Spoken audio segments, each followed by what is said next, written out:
Bwana, mambo yanazidi kuwa mengi na muda huu tunamuona Liliomi akiwa amewasili katika hospitali ambayo aliweza kujifungulia bibiye Zuchu, na hapo ndipo alipo, na tumeweza kuona namna ambavyo alivyoweza kutoa heshima kubwa kwa hawa watu wawili, mpaka hata wao wenyewe waliweza kushangaa. Bwana Liliomi ni mtu ambaye licha ya mambo ambayo amekuwa akiyatenda, lakini ni mtu ambaye mwenye adabu na heshima zake bwana. Yaani ni mtu ambaye anajielewa na kujitambua, na anajua kwamba mtu fulani anahitajika kuweza kupewa heshima na mwingine hivi. Yaani in short, anafahamu ya kwamba kila mtu anahitajika kuweza kupatiwa heshima yake kama ilivyo. Sasa tumeweza kuona ndugu jamaa na marafiki wa Diamond Platnumz pamoja na bibiye Zuchu wakiwa wamefika katika eneo husika, lakini kwa hili ambalo aliweza kulifanya Liliomi ni zaidi ya ndugu, kwa sababu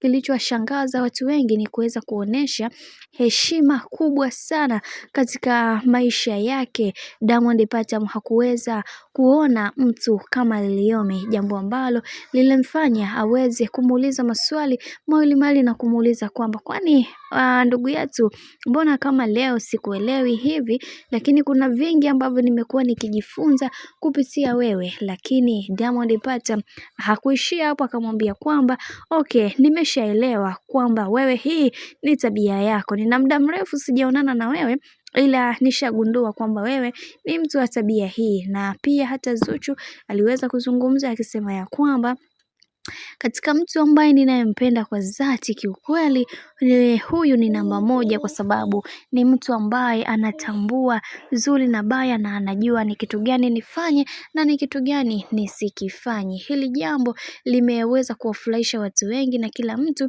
aliweza kumpongeza bwana mkubwa Diamond Platnumz pamoja na Liliomi kwa kuweza kuonesha hisia zao za dhati juu ya kile kitu ambacho kilichoweza kutokea. Bwana, mambo ni mengi alafu muda ni mchache. Kiukweli kwa hiki kilichoweza kutokea, kila mtu ameweza kufurahia sana, na Liliomi ameweza kuwashangaza watu wengi mno juu ya hiki ambacho alichoweza kukifanya. Bwana, mambo ni mengi alafu muda ni mchache. Mimi naomba nikusihi, kama ndo mara yako kwanza, usisahau kusubscribe, kulike, kushare pamoja na kucomment.